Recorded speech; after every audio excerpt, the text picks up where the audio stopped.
Oh, you got the. Okay, 30-second warning. We're about to start the meeting.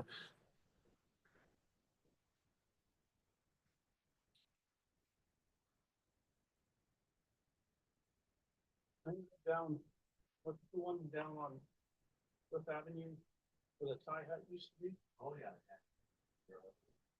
That one, I don't know. Yeah.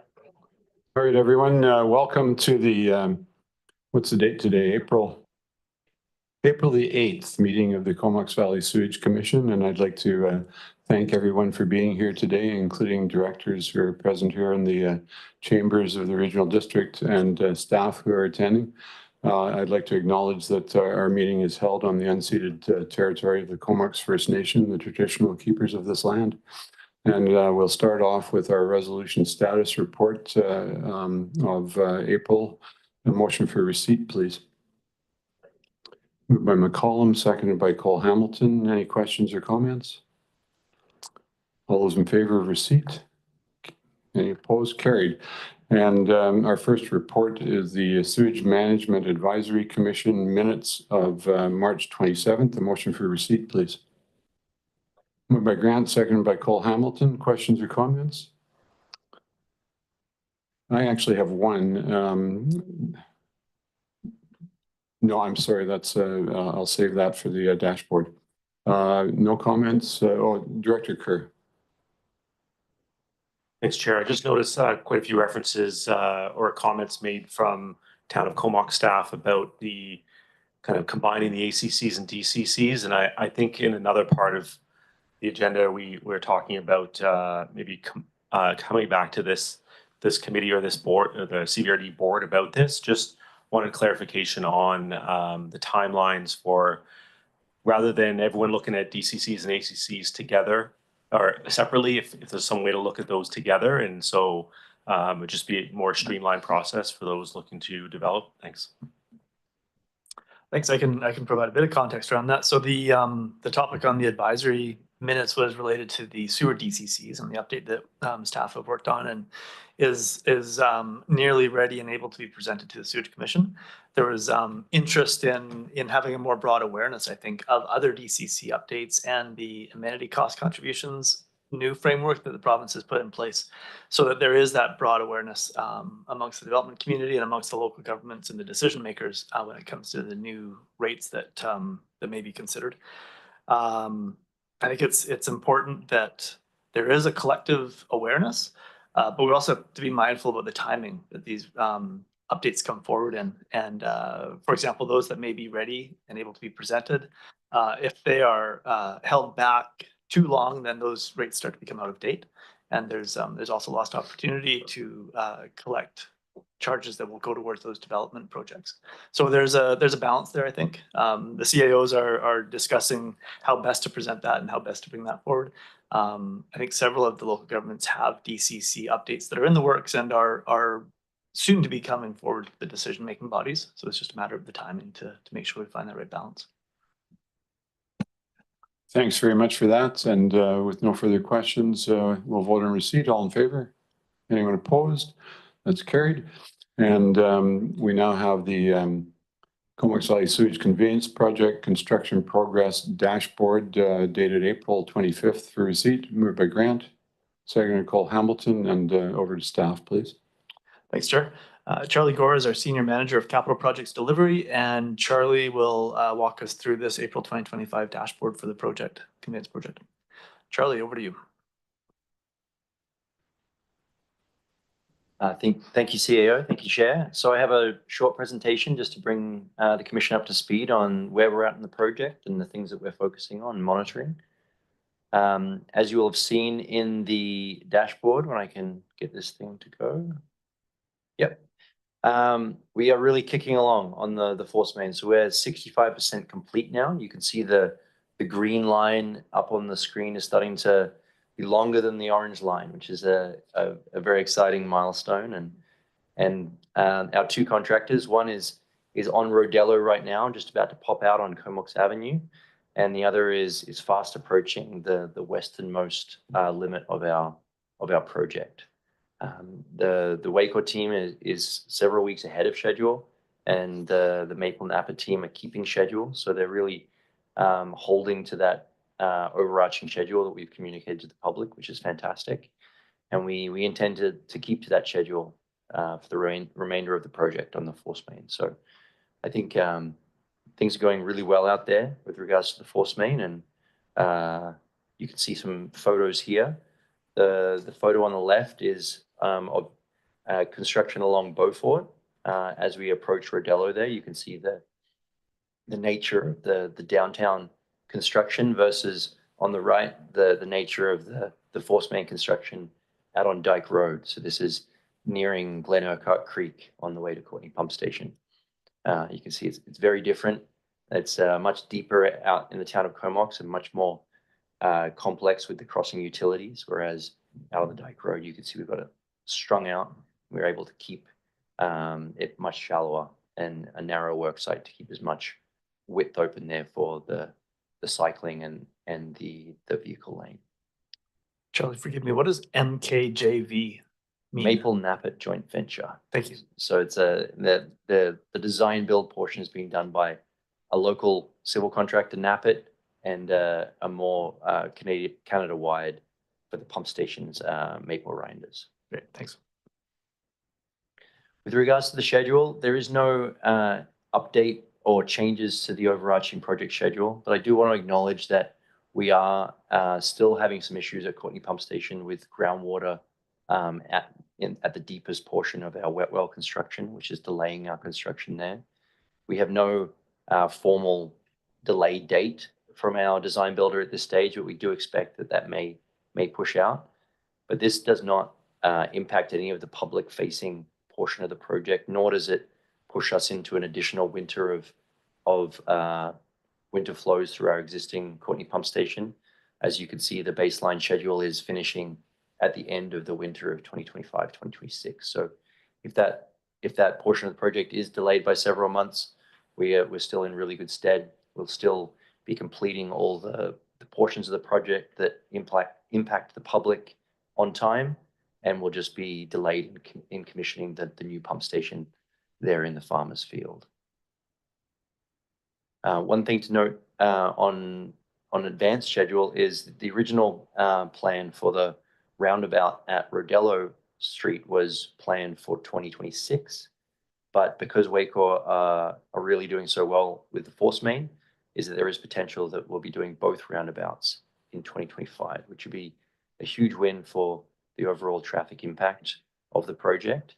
It will mean a very congested schedule for 2025 on Comox Ave, but I think that would still be appreciated by the public in the overall traffic impact.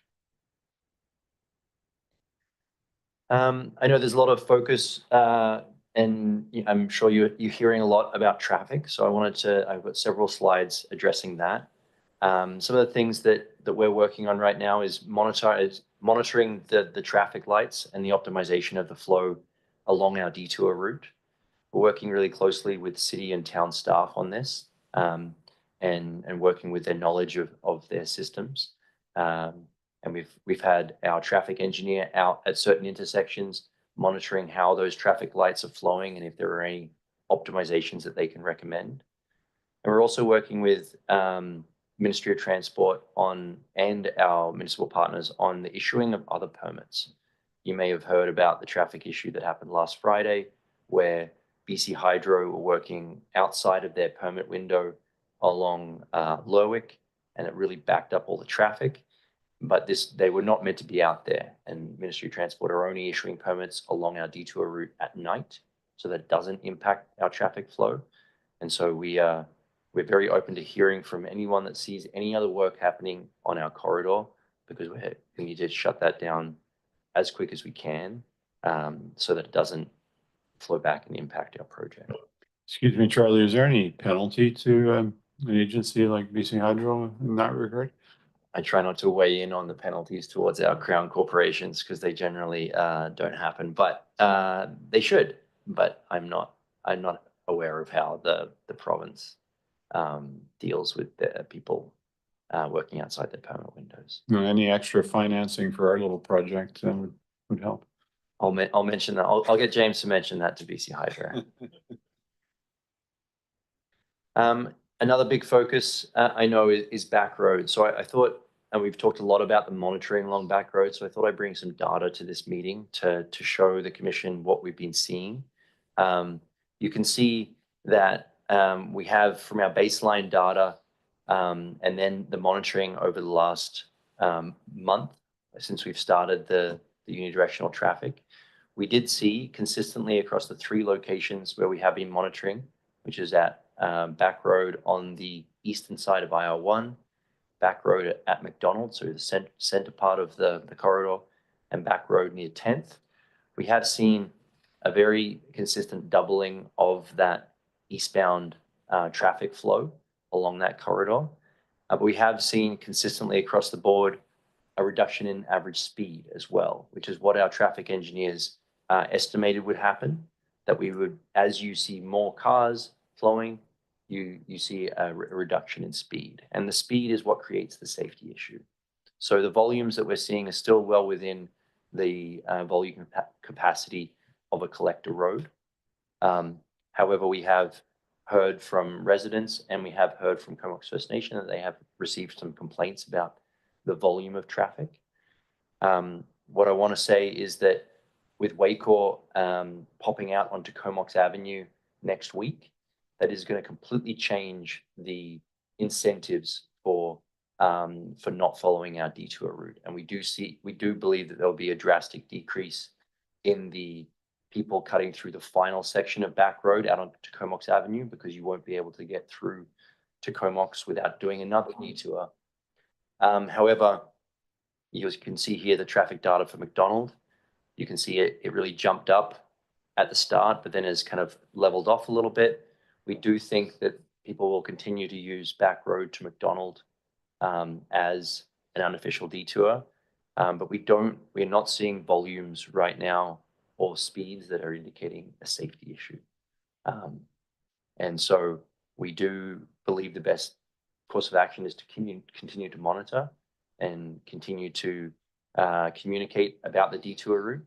And however, we do think that the system is working as best as we can get it to work. Charlie, are we providing this data to any residents, interested residents, specifically the people who've organized the Back Road campaign? We haven't offered the information, and often when you share data, it can be interpreted in different ways. And so this is a public meeting, and I'm sure those folks are very in tune with how the system works and can watch the video. So we're not hiding the data, but we're also not publicizing it on our website and such. Makes sense. Thanks. So that's the end of my presentation. I wanted to make sure that we had a big focus on the traffic, because I know that's something that's kind of near and dear to your interest, but open to any questions about the project or any concerns that anyone has. And Director Swift. Thank you. Charlie, I'm really a little confused, and this is a very basic question. I thought the routing of the sewer was to go through the farmlands rather than down Dyke Road, but I see, there's all this construction on Dyke Road, and I thought the goal was to avoid all the archaeological issues so close to the water. So I'm just wondering if you can help me understand what's happening on Dyke Road, and are there pipes that are going to go through the farmland? Yeah, absolutely. So I'm going to try to zoom in on this slide. I don't know if it's going to let me. Yep, fantastic. So you can see that we have built through the farmland. So we've built, can you see my cursor? Yes, great. So along Farmview Road, and then out behind the farmers' fields, behind Scott Road, and over here we are building through the farmers' fields between the western side of Farmview Road and the western side of IR1. We duck down onto Dyke Road in 2 locations. One is through IR1, and that's because in that location we are pulling out the existing pipe and putting the new pipe in the exact same location. So there'll be no archaeological impacts with that portion. And then the portion along this section of Dyke Road is because of the severe environmental constraints we have. You can see the sprawling catchment of Glen Urquhart Creek, which is a very sensitive waterway for the region that covers this entire area through here. And so putting the pipe along the Dyke Road through this section is the only viable way without doing a very large tunneling project over the Courtney Pump Station. This section also has much less archaeological risk than the remainder of the project. And we've, as you can see, we've built more than half of that section now, and we've only encountered very small amount of archaeological materials. And so the major portion of the arc that we were trying to avoid is in this segment through here. And we've been able to do that by running it back through the farmers' fields in behind Dyke Road.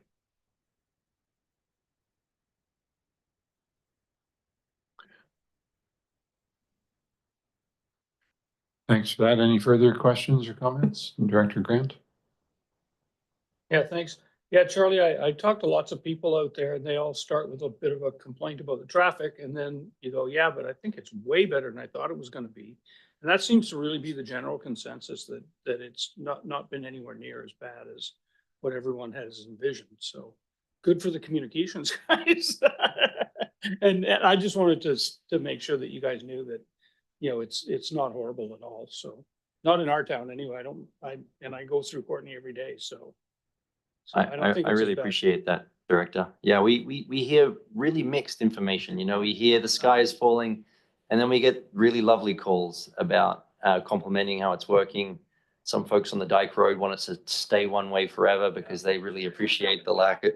So we've promised them that that will be the case, and that we'll bring that to the next meeting.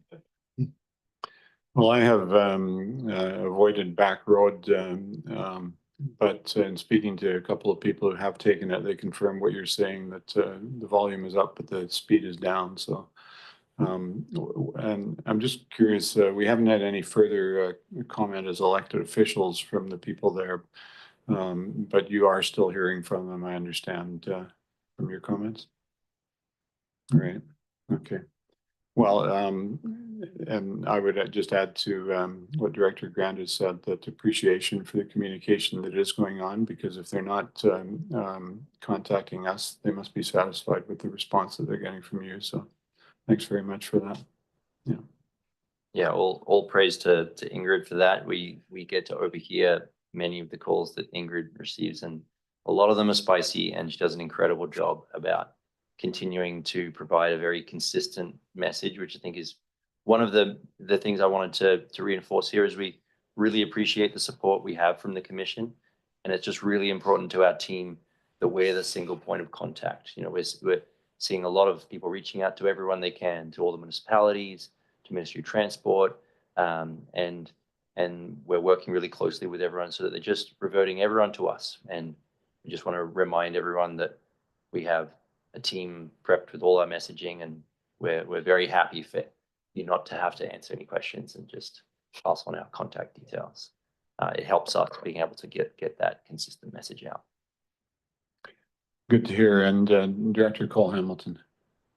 Yeah, thanks, Chair. I just want to take a moment to thank Charlie and the team for being incredibly responsive last week when a few suggestions around sort of how to make cycling safer along that stretch were made. And I appreciate that you looked into things and addressed them within 24 hours. So it's anyway, it's a well-managed project, and I just appreciate how responsive you've been to those safety concerns whenever they arise.